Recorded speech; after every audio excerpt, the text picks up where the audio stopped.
Good evening. Okay, first of all, let's see if you can hear me okay. I actually have a microphone plugged in. I haven't used this microphone with this computer, so wanted to see if you can hear me. So I'm going to wait a moment and see if I can get somebody to hop on to see if they can hear me. Okay, so I see somebody is here. So hi, Danielle. Can you tell me if you can hear me or not? Because I'm testing out this microphone. So if you could give me some hearts or a no or a yes or something, I would really, really, really be grateful. Hey, Lauren. Oh, yay. Okay, awesome. Thank you, Tam. Okay, can you guys hear me pretty good? I've realized that the past couple of Sundays, I'm like, ooh, my audio isn't so great. I love to use my son's Snowball microphone, which is actually really great, but he's using it right now and I need to get my own. So I have this and I haven't used it in a while. This was actually quite expensive, so I hope it sounds really good. Okay, so happy Sunday. Thank you so much for tuning in and joining me. So tonight I decided that I wanted to take this opportunity and talk with you myself. I do have some scheduled guests coming up, which I'm really excited about.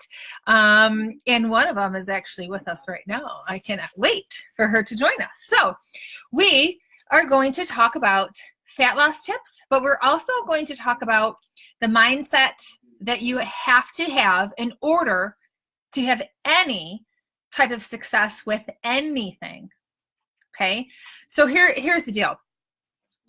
You guys have always heard me talk about the start over syndrome, you know, starting over on Monday, the all or nothing mindset. We all have it. We all have it. We have all utilized it at one point or another. I find myself sometimes defaulting and I hear the thought and I catch it and say, holy crap, what are you doing? Like, holy God, that was an old thought. So you have to be in a position of being able to catch those thoughts. So what I did was I actually put this together, okay? And I will be sharing this with you after this live. My intention was to have this set up so that you could already grab it like as soon as we jump off, but I have to set something up first and I didn't have a moment to do it. But this is going to be super valuable information for you. And I thought that I would share it with you and see how you like it. Okay, so before I kind of put it out there to the world, this is actually, I have two different titles for this as a matter of fact. And one of the titles is Fat Loss for Females, 10 Fat Loss Tips to Transform Your Body. But then I also had my girl create another title for this because I'm not sure which one I'm going to use that says Fat Loss for Females, Transform Your Mind, Transform Your Body. Okay, so we're going to go through this and then you will be able to take a copy of your own. Okay, and I will make sure that I comment how you can do that after the fact. So thank you all for being here tonight. Yay. Okay, so here's the scoop I want to share with you. You are absolutely going to get 10 amazing fat loss tips from me. And we're going to go over each one of those at the end. So stick with me because it is so imperative that I talk to you about this other stuff. And the other stuff has everything to do with what is going on in that lovely, pretty little head of yours. Okay. Some of you that have, you know, current clients of mine are actually on right now. Some of you have coached with me before. Some of you, you know, just listen to my lives and, you know, maybe you've all heard me talk about this before, but here's the thing. I always say 70 times 7,000 and you can hear something. You can't, let me put it this way. You can't hear something enough. Okay. Because oftentimes we might also find ourselves in a position like, oh my God, I totally forgot about that. Or, oh my God, that is so me right now. I didn't realize I was doing that. Okay, I need to fix that. I'm going to start that right now. Okay, so here's the thing. The secret to fat loss begins in your mind and your daily habits, because habits are what create permanent change. And we're going to talk about the brain here, guys. And one of the things that I help my clients with, and I help to hopefully make an impact on the world, is to help people recognize that most of the time when you get stuck, it's because you're in a habit loop. Okay, so our brain hear me out on this. Our brain loves habits because it conserves energy. There's always going to be a trigger. There's always going to be a routine, and there's always going to be a reward at the end of it. So let's say, for example, and I'm kind of getting a little bit ahead of myself, but I just want to give you an example because some of you might resonate with this right away and say, oh my gosh, okay, I really need to hear this. So let's say, for example, every night at 8 o'clock, you find yourself craving something sweet. And you wonder, like, God, why am I always craving something sweet at 8 o'clock? What is the deal? But 8 o'clock is also the time that you might turn Netflix on, or that you kind of get snuggled in with hubby and kids are in bed, and all of a sudden that's the time when you have something sweet. You might grab a cookie, you might have a glass of wine, you might have a piece of chocolate, and you wonder, like, why in the world does this keep happening? Well, let me tell you why it keeps happening. Netflix is the trigger. Okay? So there's always going to be a trigger, and you have to do the work to figure out, what is my trigger here? What are the triggers in my life? For me, it's been a long road. Okay? So a lot of you know about my relationship with alcohol. Very transparent about it. I didn't have a good relationship with it for a long time, and I had to figure out what my triggers were and who my triggers were. Songs, people, times a day. For the longest time, for many years, Friday at 4 o'clock, I would get that burning belly. I'd get that urge, that crave. Because for many years, when I was 14, 15 years old, that's when we would get our 40 ounces in our coolers, our Sun Country cooler. We would go get a buyer. It started around that time. Party time started on Friday night around 4 o'clock. And then it ended Saturday night at 1 a.m. at curfew, right? And so for years, I had dealt with that trigger, and I now have been able to really catch that. I don't really have the urge so much anymore, but, there are things in our life. It could be alcohol, it could be sugar, it could be chips, it could be, whatever your poison is, there is always going to be that trigger. So I want you to write that down, and I want you to really think about that. Another example I can give you is Saturday night. This is probably 2 years ago now, maybe a year ago. I was sitting doing some work, listening to ballads, like 1990 ballads or something, and all of a sudden, I Remember You came on from, who sang that song? I remember you. You remember that song? And I was like, why do I want a beer all of a sudden? I'm like, this is crazy. And then it hit me. Oh, I was just triggered. It was that song. Because during that time, I remembered back what I was doing, and it just brought me right back. And that's what triggers do. And so did I decide to have one? Yep. I told Paul, I said, go grab me a cider out of the fridge. And I had some. And I recognized what I was doing. I knew full well that I was, having that cocktail, and I knew that there was a possibility that that drink could trigger me into wanting more. But having that awareness, it didn't. So that was really great, right? So it was a huge accomplishment. So just recognizing some of your triggers is a really, really, really great start for you. And I really want you to pay attention. So let's talk about that. So your brain loves habits, right? We talked about that. It conserves energy. So understanding this process is really going to help you to, make great, positive, sustainable changes. Okay. One of the biggest things that people do is they get lost in thought. They're not mindful. They're not present, and they are mindless. And they, an example would be, let's say you're driving, and then all of a sudden you're like, oh, I don't remember even turning the corner. How did I get here? It's like you go into autopilot.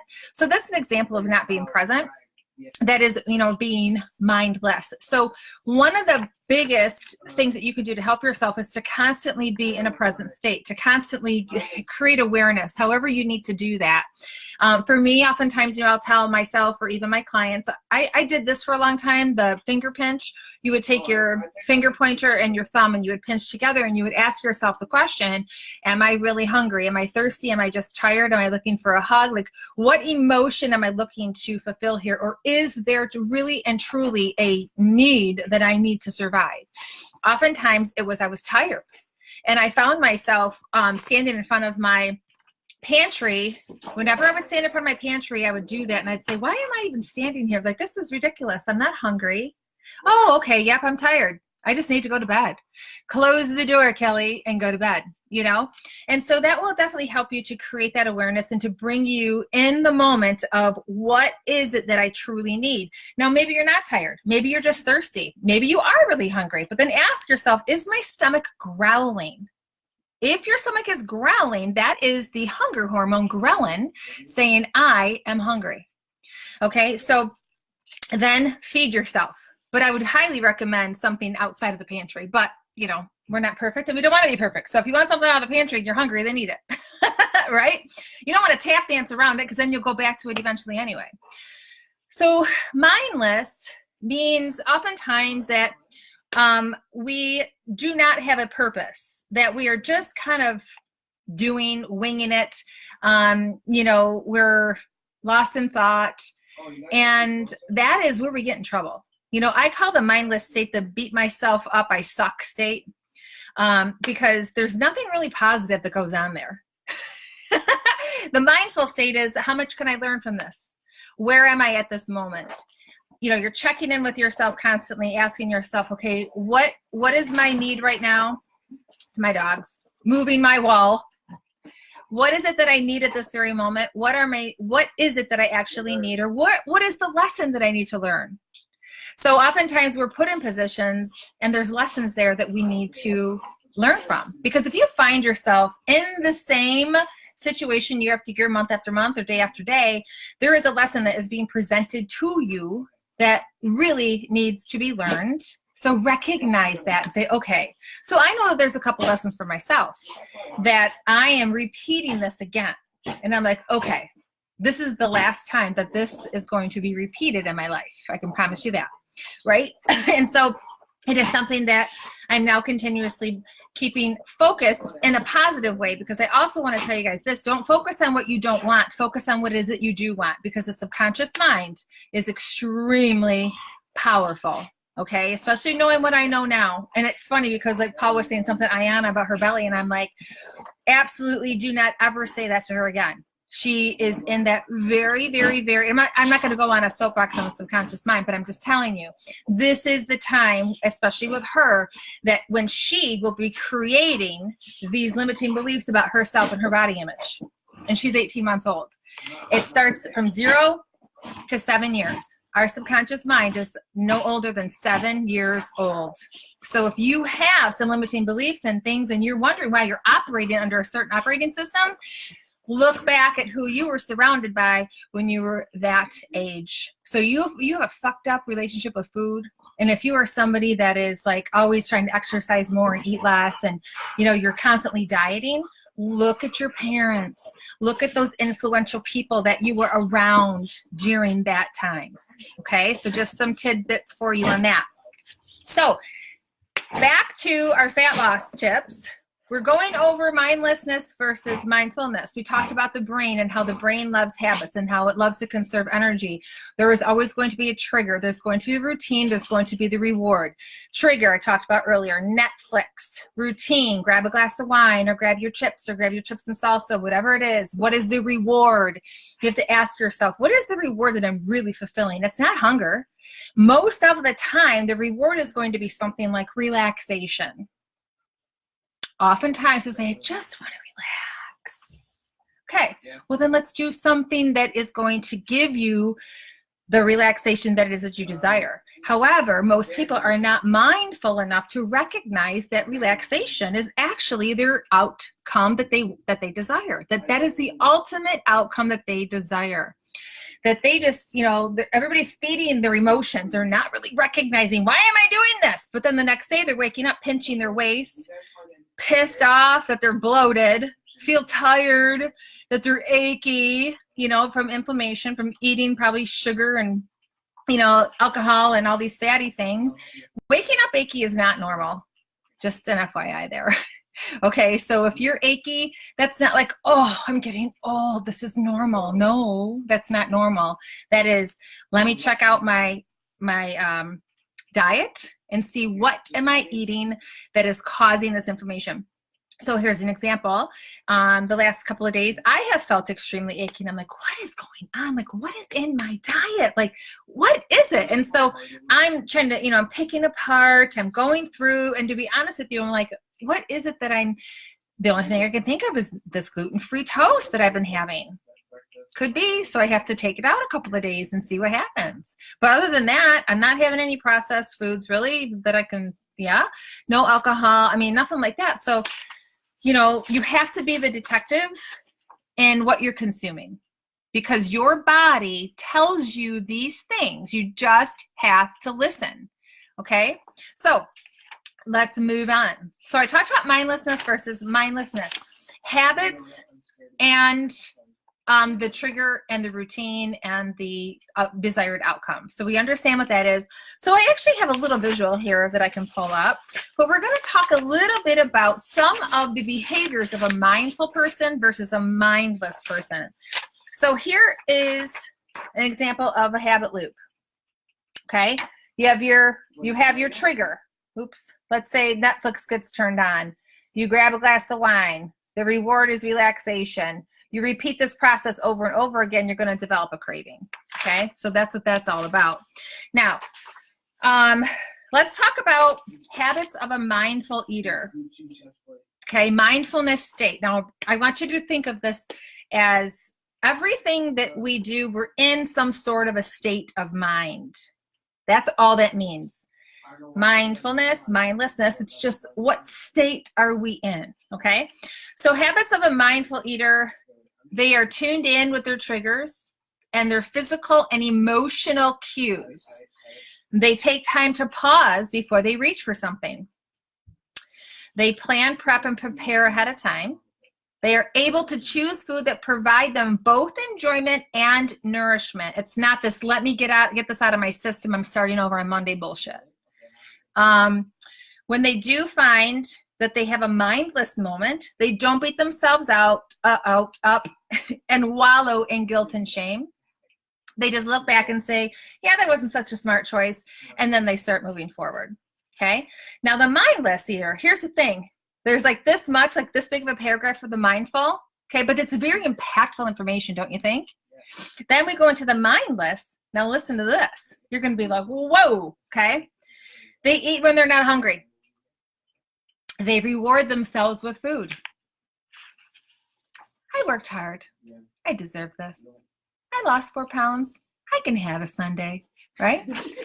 They eat until they're stuffed.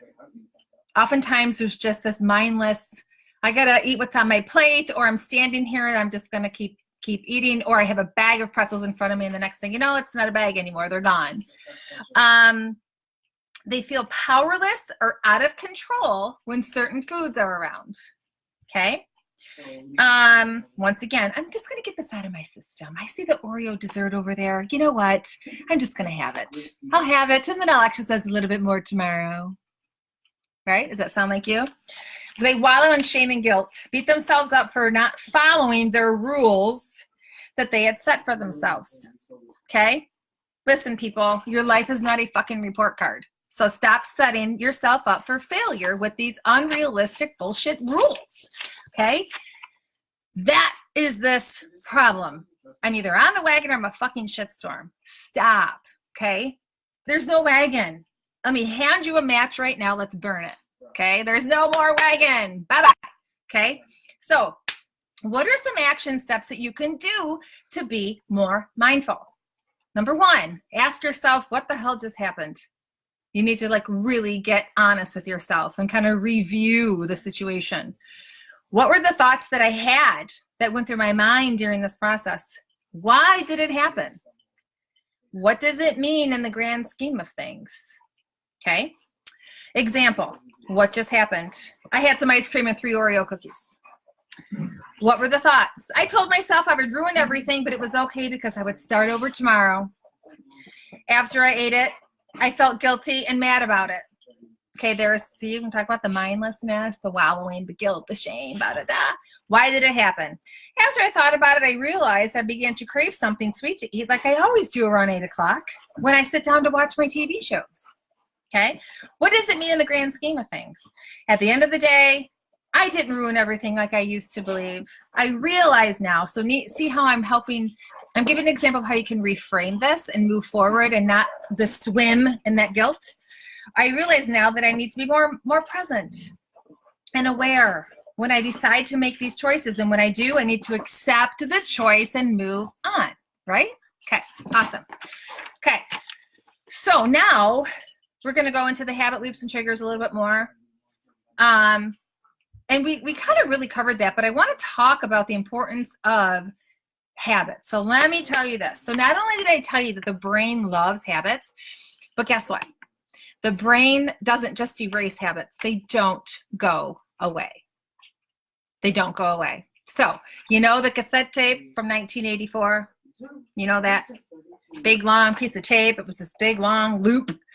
Your brain records all these habits just like as if you were going to record songs for your friend on this, cassette tape. And it will continue to play these habits over and over and over again.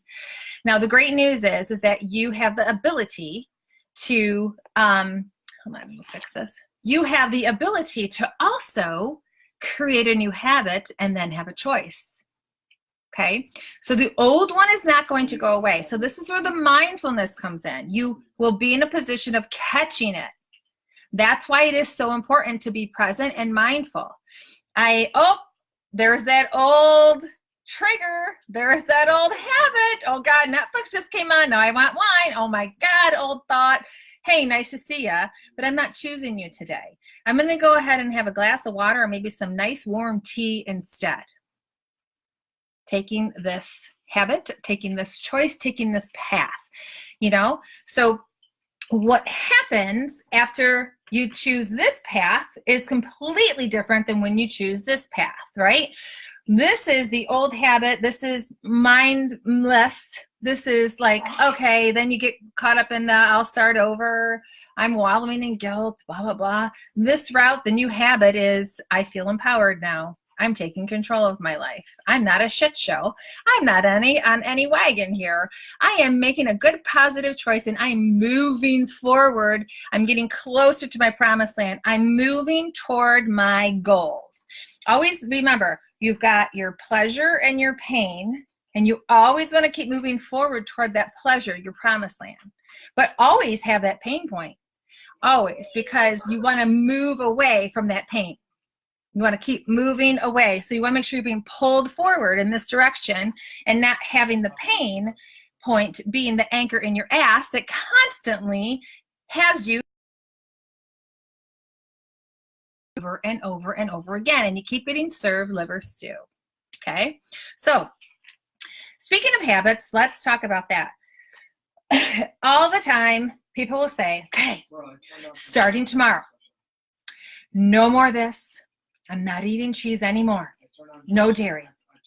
I am going to walk 3 miles a day. I am going to start lifting weights. I'm this, I'm doing that, I'm doing this, that. And then they name off like all these things. Let me share with you. You do not have to change several things at once. Because if you change one thing, let's just say you said tomorrow I'm going to drink more water. I'm going to drink half of my body weight plus 15 ounces, which is the protocol, okay?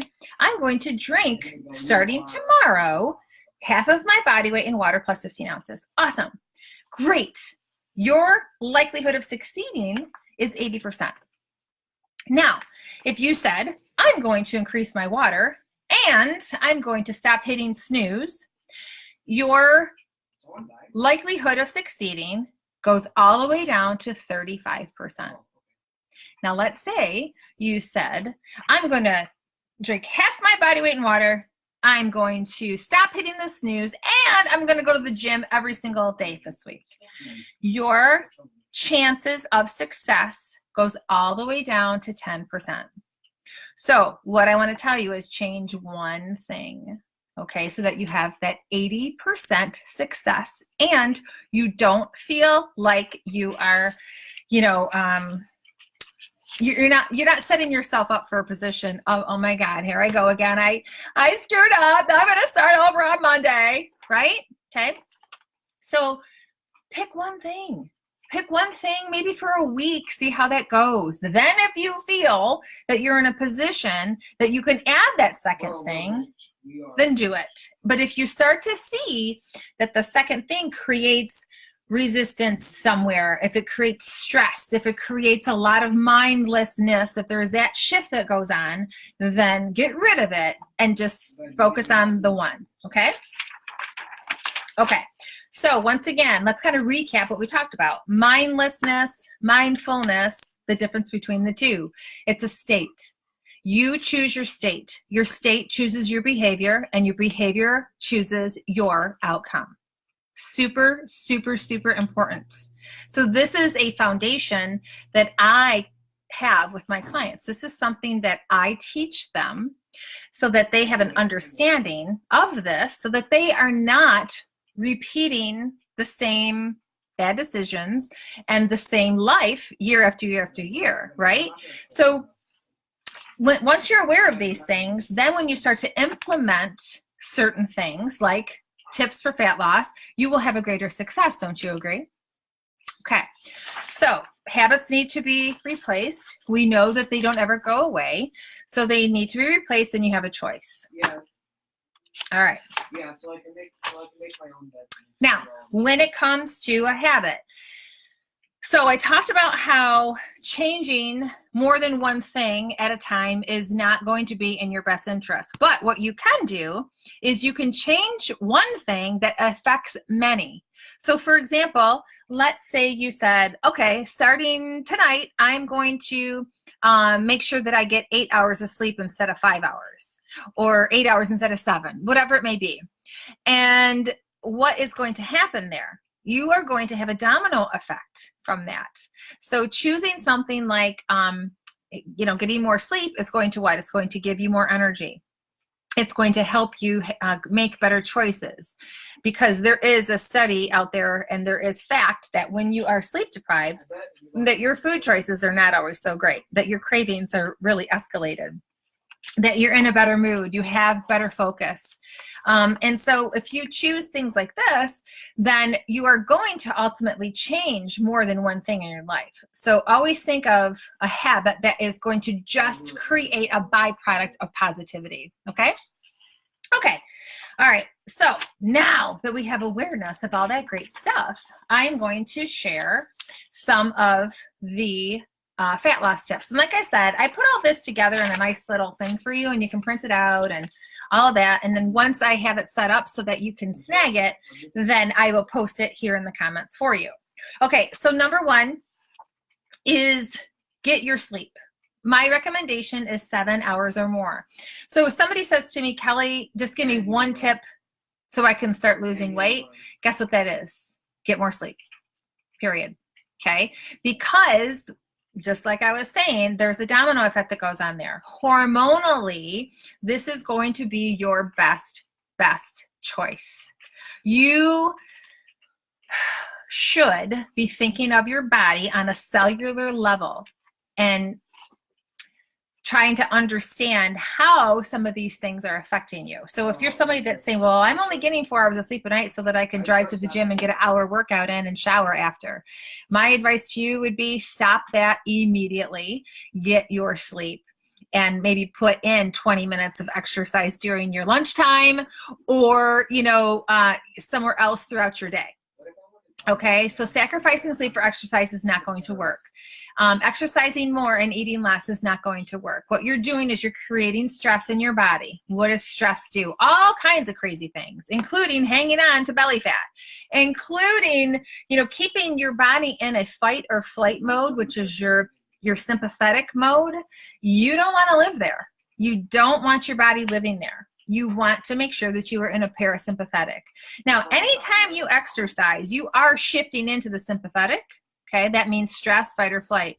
So after you exercise, you want to make sure that you are shifting over into the parasympathetic, okay, which means that you are going into the rest and digest phase. Quick tip on that, make sure that you have a little carbohydrate and a little protein, okay?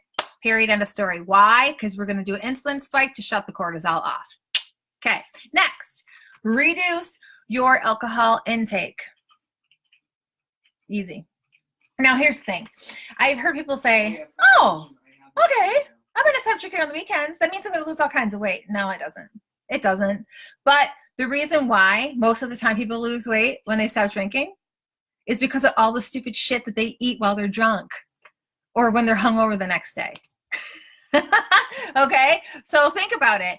It is a trigger in many, many ways. It's a trigger for, wanting salty and fatty foods. I mean, I can tell you how many times I ended up at the Coney Island eating, chili cheese fries and garlic paste and you name it, right?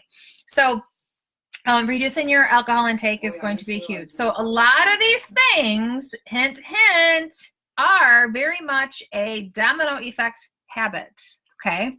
You get more sleep at night. What is that going to affect?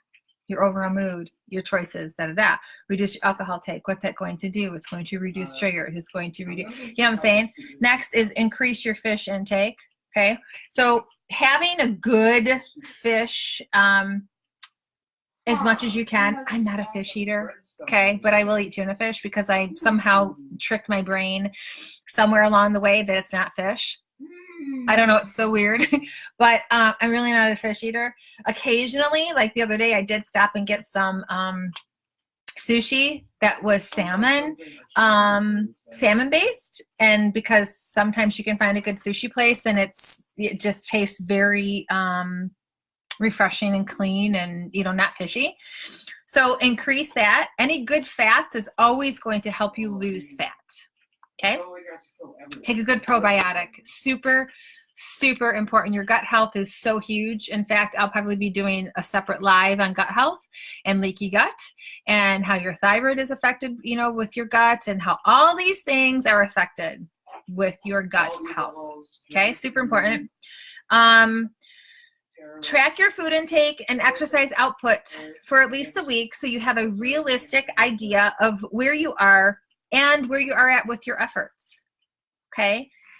I don't want people to get obsessed with numbers, and I don't want them to get obsessed with, I gotta exercise more. All I want you to do is just create awareness. Oftentimes people are really, really delusional about their intake, and they're really delusional about their output, excuse me. And so when you have a greater awareness of what you're eating and what your exercise is, then that is also going to help you in addition. Avoid processed foods. That's a given. Okay. Avoid refined sugars. Now, here's the thing, and I don't want to get too sciencey, but what we want to do is you want to try to avoid insulin spikes at all costs. Okay, so just a little tip there. You don't want to be going like this with your insulin all day long. You want to kind of keep it level. And so, avoiding processed food and refined sugar is going to help you with that. Add resistance training into your workout routine. Resistance meaning it could be resistance bands. It could be weights. Don't be afraid of weights. You're not going to bulk up. Trust me on that. If you want to bulk up, it's going to take a lot of work and some supplements, okay? So us girls, we don't just bulk up. It just doesn't happen. We don't have that kind of testosterone in order to do so. You'd have to be eating, like a certain way. There's a lot of strategy behind all that, so don't worry about that. Cook with healthy fats like coconut oil and ghee. Ghee is actually one of my favorites. People are like, what the hell is ghee? Ghee it's clarified butter. It's really yummy. It tastes like movie theater popcorn butter, but it's really healthy for you. Super good. GHEE is how you spell that. And then also increase your protein intake. Now, when you increase your protein intake, I'm trying to remember the calculation on this. But if you eat a certain amount of protein, because it takes your body longer and more energy to actually digest it. First of all, you're going to stay fuller longer, but it's going to take more energy to break it down. And I'm trying to remember what the calculation was. It was like, if you have a certain percentage of protein, I'll have to look that up and I'll get back to you guys on that. Because that to me was so fascinating. That's like, oh my God, it's like, increase your protein, period, end of story, increase your protein. I can guarantee, because I struggle and I focus on how much protein I'm eating every day. And I'm like, oh, at the end of the day, sometimes I'm like, shit, how did I forget to get my protein in?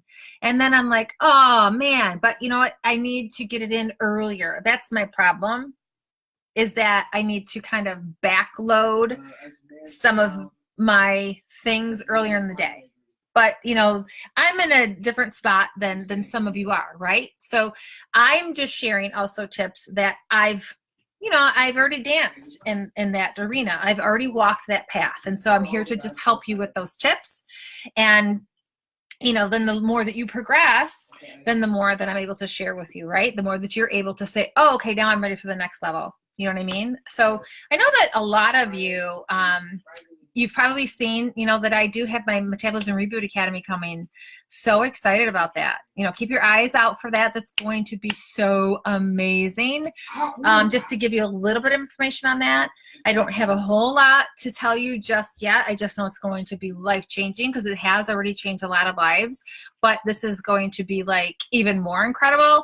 And it's going to be group-oriented.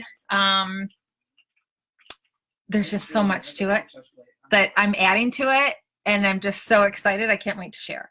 So that is coming mid-end of May. So keep an eye out for that. And I think that a lot of you will truly benefit from it, because I know some of you I've had phone calls with, some of you I've had conversations with in Messenger. Some of you, you know, we've talked quite a few times. And maybe some of you haven't really been ready to kind of like jump on board with, you know, let's say one-on-one coaching per se. However, doing something like this, which has like a group orientation to it, has it more of a community, and has a really, really, really major, huge element to it with regard to creating that foundation and understanding the science behind everything, you are going to love it. But I'm not here to pitch the MRA. I just want to share that with you. So forthcoming. If you have, however, I can tell you this, if you are interested and want to be one of the first to learn more information, and when I do have more information, just you can comment here too and just put I'm interested in learning more, and then I can add you to my list to contact. Now, what I said also too, I have what we just discussed on paper. And once I have that set up for you so that you can access it, and then you can take it and print it and use it as yours, then I will comment below with that information as well. So I hope that you enjoyed tonight's conversation. I guess we can call it a conversation. But, you know, as I had mentioned in my post earlier, that starting over on Monday, that is a mindless thought. That is something that is not going to serve you well. That is a habit right there. Starting over on Monday creates excitement. It kind of creates that dopamine raise that we're all addicted to. Oh, I'm starting over on Monday. I'm excited. I'm going to be perfect now. You know, because that's the thing. People are thinking that they have to be perfect, and that if they're not perfect, then they failed, and that's not true. Let me tell you this. I seek failure, okay? And you should too, because the more that you fail, the more you're going to succeed. So when you do fail per se, don't beat yourself up and don't live in that mindless state. Don't live in that, oh, I suck, I'm a loser. Look at it and say, okay, what's the lesson here? What is it that I need to change? Just reflect and get back up and move forward, right? So, okay, I'm going to scroll back and see here if there's anything that anybody had to say. Okay, everybody can hear me great, which is awesome. Hello, everyone. Wendy says she's guilty of something. Olivia says that's me. So I'm glad that that this resonates with you. And then Renee says, I feel like I'm all of these, but sleep deprived for sure. You can't sleep. Okay, so let me just share this with you. And Renee, if you're still here, this is for you. So if you can't sleep at night, if you were my client, I would say, okay, it sounds like you have a cortisol issue. It sounds like your cortisol is not being shut off. So cortisol is generally at its peak in the morning, and then it dips down as the day goes on. Now, for some people, they feel wired and tired at night, and what ends up happening is that their cortisol just never shuts off. And so you're just kind of like a walking stress hormone. You're in sympathetic all day long. And so my suggestion to you, and this might sound counterintuitive, is to have a little bit of carbohydrate before you go to bed so that we can trigger the insulin, so then we can shut off the cortisol so you can go to sleep at night. Okay, so give that a try. Let me know how that works for you. And if you have any further questions, please feel free to comment below, you guys. I hope that resonated with you guys. And next week, let's see, what's next Sunday? Next Sunday is the 14th. I believe we are going to have the Betty Salvage Project that week. Or is that Susan? Anyway, we have good stuff lined up. I'm super excited. I think the Betty Salvage is the 21st. Super excited. The Betty Salvage Project is going to be with us, and they're amazing. All about empowering women, and it's my dear friend Lauren. I can't wait to have her on. She's going to share her new adventure and all of that wonderful stuff. They create some really outstanding pieces, and their mission and everything is really an amazing cause. And then I have Susan Brennan, one of my dearest friends, lined up too.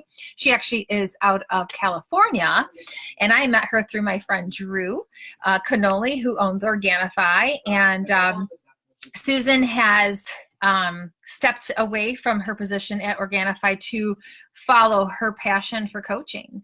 And so I was really inspired by that and said, you know what, you have to share this with my community and let them know that how you pushed fear away and moved forward with what you felt called to do. Okay. All right, Renee, awesome. Give it a try. And it could be something even simple, like you could try 2 different types of carbohydrate types, starches. Okay. So it could be even something like a piece of fruit, like a banana, or it could be something along the lines of maybe like a piece of bread or something. So it just kind of depends on your body. You're just going to have to kind of play around with it. But that sounds to me like that's what you need to do. So instead of saying, I'll try, say, I will do it. And then let me know how it goes. Okay. Have a wonderful night, you guys. Take care. We'll see you soon. Bye. Oh, we found a fortress.